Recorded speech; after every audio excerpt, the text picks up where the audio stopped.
Hello, BookTube, and welcome to the third week of our read-along of Stephen R. Donaldson's novel, The Lord Fowl's Bane, the first book in the Chronicles of Thomas Covenant, the Unbeliever. I have stacked pillows in front of the window so that you wouldn't think I was ascending to heaven. This is very bright and very hot. And I'm welcoming to this read-along those of you who are sticking along for the ride after last time. I'm doing this read along with a bunch of other great booktubers. We're reading one Thomas Covenant book every month from July until December. So we're reading the first trilogy, and then the second trilogy we are going to ignore, the third trilogy. And we've been following the story of Thomas Covenant, who is from our world, the ordinary, normal world. He's a best-selling author, a husband, father of a young baby, who, in the middle of writing, of the drafting process of his next book, comes down with leprosy. Not the kind that we understand in the 21st century, which is that he has fewer than 10,000 Instagram subscribers, but actual biblical leprosy. And because leprosy is tainted, and because also, medically speaking, children are vulnerable to it, his wife leaves him and takes the kid. And Covenant is bitter. And when word spreads to the town where he lives that there's a leper who lives in a farmhouse on the outskirts, they do what towns do with lepers. They don't want him anywhere around. They pay his bills for him. They deliver his groceries to him so he doesn't have to come in and shop for them himself. So that by the time we are done with our first chapter, getting to know Thomas Covenant, we know already that he is an extremely bitter man, and probably with some justification. He has had drilled into his head by his doctors that his leprosy must be the central fact of his life. If he forgets that, if he forgets his self-care for even a minute, then he could die. And that in-grade training really works against him when an accident on our Earth seems to end him up in a fantasy place called the Land, where everything is not only pre-industrial and agrarian and, very, very Middle-earth-esque, but also brimming with health. The people of the land can actually see, physically, the health of each other, and everything that grows in the land helps you to be healthy. There are treasure berries, aliantha, that grow everywhere, that can substitute for a fully nutritious meal. So when Covenant gets to this world and encounters, aliantha and hurt loam, a kind of mud that can rapidly heal wounds, and the healing of which digs deep inside the body, he naturally distrusts it. He's constantly canting to himself and to others, "I'm a leper. Can't you see? I'm a leper. I must not forget. I'm a leper." And he's brought to the land by a creature named Drool, who has acquired an object of mystical power called the Staff of Life. And Drool doesn't know how to use it, but he has been sort of halfway taught, hinted, and instructed on its use by another supernatural creature named Lord Fowl, who is Covenant sees Drool. Looks like, a spatulate-handed troll. He doesn't see Fowl, he just hears him, because Fowl saves him from Drool.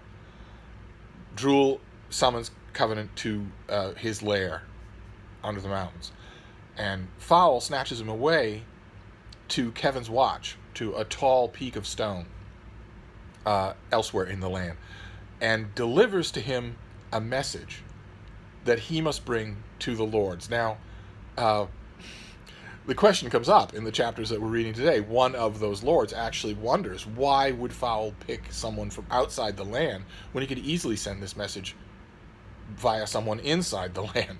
And one of the answers floating around there has to do with the white gold wedding band that Covenant is still wearing on his finger, even though his wife has left him. Because it turns out that in the land there is no white gold, and it has immense chaos magic associated with it. Lord Fowl, in his introduction to Covenant, tells him, "You don't know how to use this weapon. You're no threat to me." But that seems to be part of the reason why he picks Covenant, and sets up especially the further along we read. One of the I won't say problematic, but one of the disappointing things about this book and the whole rest of the trilogy, and by extension most modern fantasy, which is how slavishly it imitates The Lord of the Rings. We have a one ring that's like is nowhere else in the fantasy land where it exists. We have, like I mentioned, a pre-industrial society full of stoneworkers and farmers, when there isn't actually any reason why that would be so. There's no prohibition against technology. There's no reason why, after thousands of years, the people of the land wouldn't have toyed around with the combustion engine or mechanics, at least.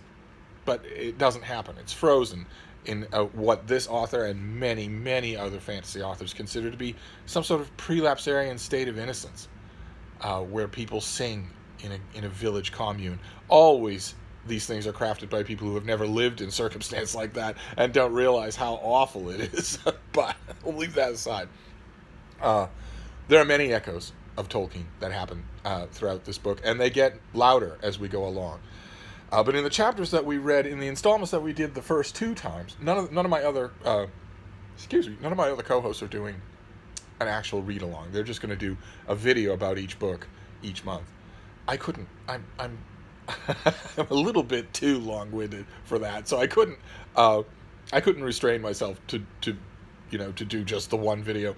So instead, we're walking our way through this book, and we followed Covenant as he was snatched away from Drool by Lord Fowl, and Lord Fowl gives him a message, and I thought we'd read that message again, since it's crucial, and it's the reason why Covenant needs to go to a place called Revelstone, which is where the lords of the land gather.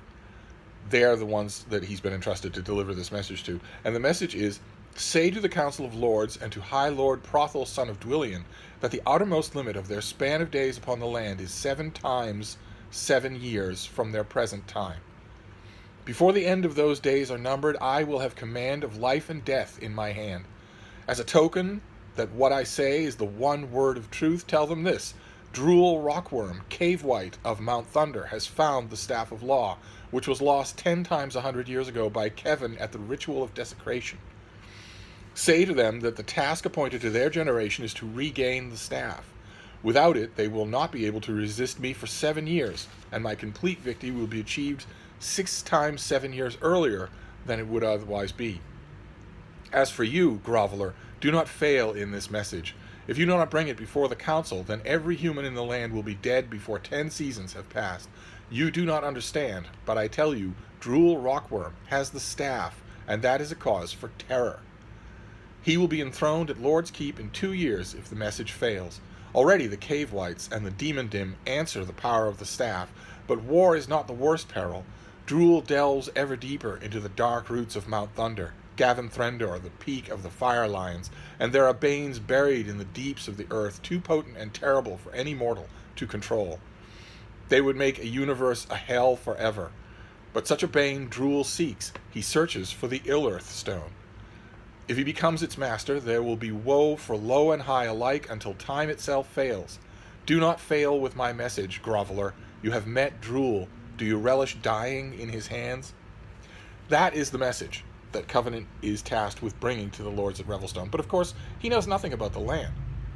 Doesn't know what the lords are, doesn't know what Lord Fowl is, doesn't know High Lord Kevin and the Ritual of Desecration. We learn of all of that as he's learning about it. What he knows only is that he's on a high peak of stone and he has a fear of heights. And he is brought down, he's helped down from that column of stone by a preteen girl named Lena, who's from a nearby village named Mythel Stonedown. And she applies Hurtloam to Covenant's wounds, the scrapes and abrasions that he gets on the way down.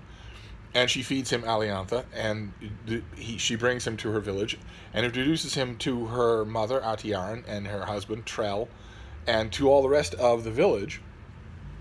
And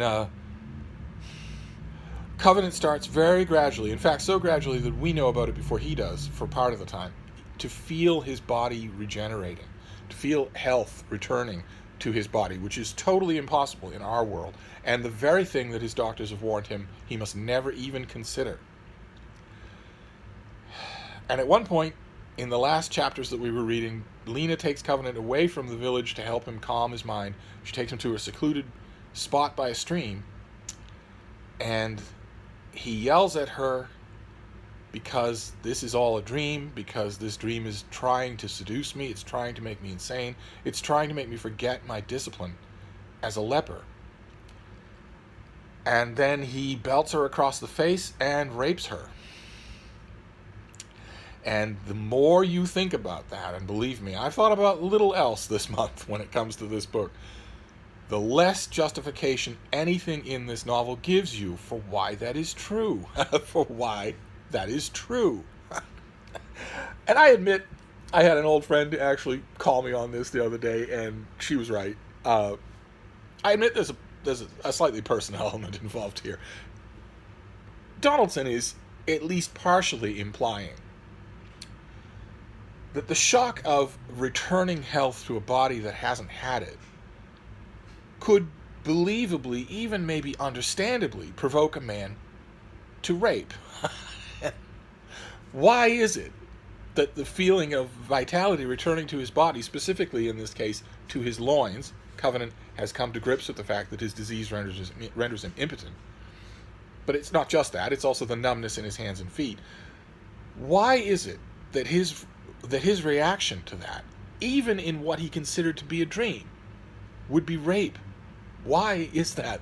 And there is no good answer to that question. And the reason why I take it personally, a little, not a lot, it's still a fantasy novel, is not because I have ever been transported to a fantasy land, but rather because I myself have severe nerve damage in my appendages, in my hands and feet.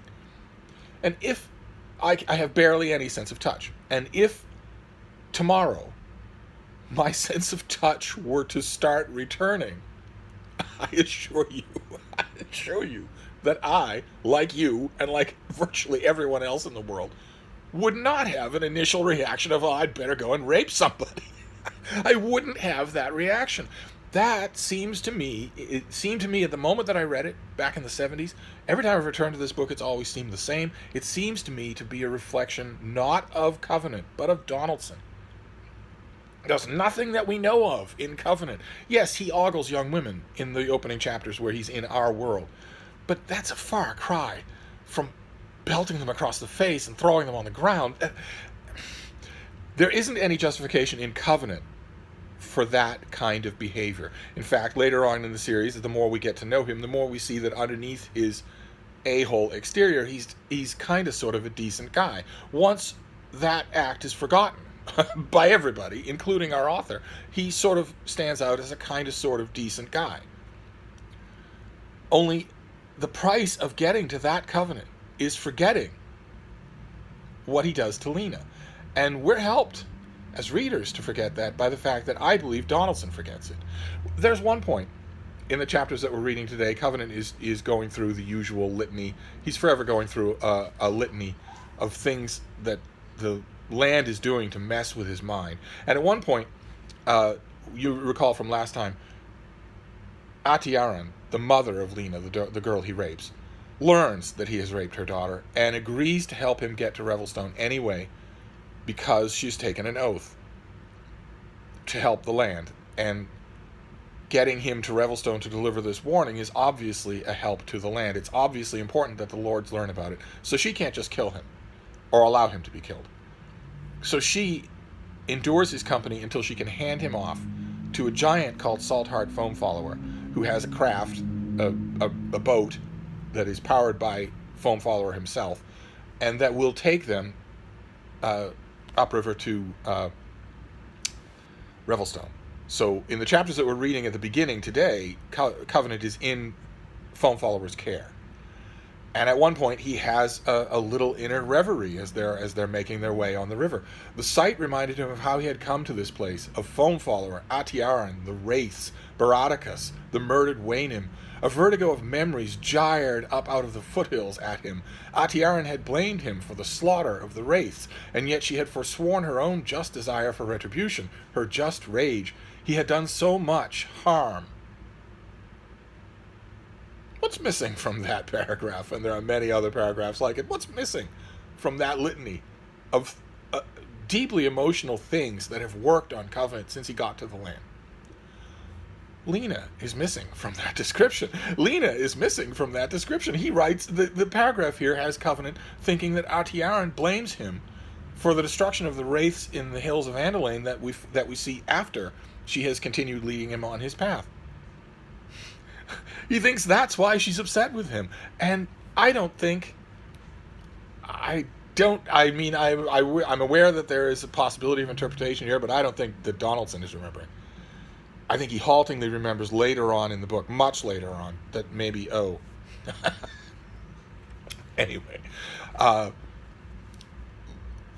that's tough, and that probably lost some readers, because if the main character is going to do something like that, you want the rest of the book and the rest of the series to be about it. In a way, you do. At the very least, you want it to be remembered, if not by the character, then by the author. And it doesn't look like it is. When we get internal lists like that of things that are on Covenant's mind, Lena is never part of it. Anyway, in the chapters that we're reading today, we start with Foamfaller making the arduous trip, powering his craft with Covenant on board to get to Revelstone. Foamfaller is a giant. They are twice the size of normal humans. They're much stronger. And as we learn in these chapters, we learn two things in the brief interval where Foamfaller and Covenant are on the river together. One is that the giants are extremely tall, extremely physically powerful, and extremely slow. It takes them a long, long, long time to even introduce themselves, much less discuss things. Foamfaller is constantly complaining about how hasty humans are, about how we need much more time to discuss this, much longer words. In other words, he's an ent. It's an explicit lifting of not so much the name or the physical characteristics. Foamfaller isn't covered in bark, but that aspect of Lord of the Rings, that aspect of the Ents, which Tolkien invented out of whole cloth, is simply ripped off here. It's simply expropriated virtually word for word. And the same thing is true for the other thing we learn in these chapters that we're reading today, which is that Foamfaller covets the ring. He knows that it's unique. He knows that it's a weapon that Lord Fowl fears, and he covets it, but he refuses. Again, an explicit lifting of the dichotomy of the ring and, Boromir and the Fellowship of the Ring. And no reason for it. There's no reason for either one of those things. There's no, aside from maybe the affection of homage, there's no reason for any of these explicit parallels. But there's actually no reason, since Covenant comes from a completely different world, there's no reason why he can't be the wild magic. There's no reason why it has to be a ring. But anyway, he gets to Revelstone. Foamfaller exhausts himself, almost kills himself to get him there. But eventually he gets there, and Foamfaller tells the lords at Revelstone, you need to assemble. You need to call your members in and assemble the highest council that you can, because this man has an important message for the lords. And it turns out that one of the lords, in fact the last one confirmed, 15 years earlier, Lord Moram, is a seer and oracle.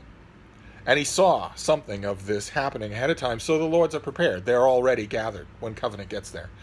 And we meet in Revelstone not only the lords, and they are fairly standard. Again, there are strong echoes of Tolkien. For instance, earlier on we see the Ranihin, who are magnificent horses. They're far more splendid and intelligent and powerful than ordinary horses, which not only reminds you of Shadowfax, who is one of the Miras, one of a horse who makes other horses look, like geldings, but also reminds you of the name Rohirrim. Renihin and Rohirrim are virtually the same name, and they both have to deal with horses. And again, there's no reason for that. You could easily change that so that it wasn't an explicit echo of Tolkien. So you have to think there's some sort of affection involved here, some sort of homage. I mean, Donaldson wouldn't be the only person, especially in the 70s, who really wanted Lord of the Rings to just keep coming, just keep happening, who really wanted to return to the land, or to Middle-earth. So part of that is probably explained that way. But the same thing is true of the lords. Their mystical powers is entirely channeled and based in their staffs, just like Tolkien's wizards. But there are differences that start to weave in. For instance, giants. Aside from the nods towards Ents, Foam Follower tells Covenant of something of the giants' history, and it is somewhat different from anything that appears in Tolkien. And you start to latch onto those things in the Thomas Covenant books. Those of you who might be a little exasperated with how few things to latch on there are in this book, I want to tell you the book diverges from Tolkien steadily as they go on. This is the strongest echo, and it after that, the originality starts popping up a lot more. We'll be talking about that in the next two books, especially.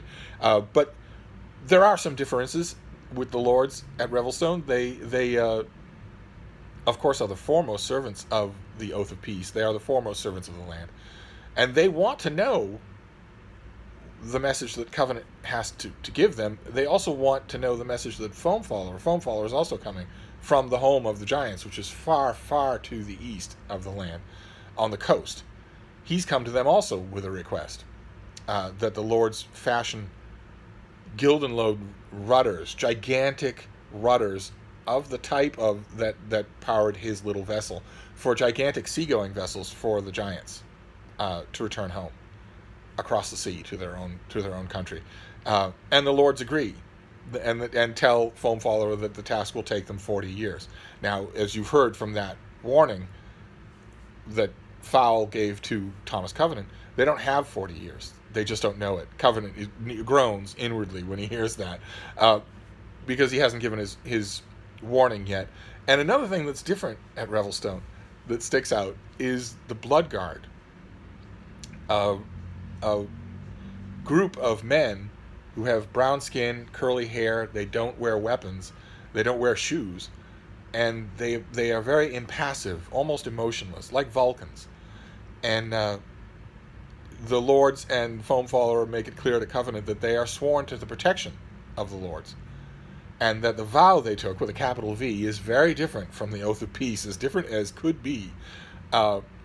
And it's only gradually, in the course of the chapters that we're reading today, that the truth, the reality of the Bloodguard comes through to Covenant. Of course, he's the only stranger in this land. He's the only one who doesn't know who the Bloodguard are and what they are. And it turns out that when the Bloodguard, the Harukai, the original people of the Bloodguard, came down from their mountain fastnesses and met the lords, they were so impressed by lords and Revelstone and giants that they felt a need to surpass themselves to match all of this excellence around them. So they swear a vow and invoke the earth power. They invoke the mystic power of the land to make that vow real. And that vow is to protect the lords to the exclusion of all else. And that includes sleep and age. Unless a Bloodguard is killed, they do not age. Banner himself, the Bloodguard who was assigned to protect Thomas Covenant, is 2,000 years old.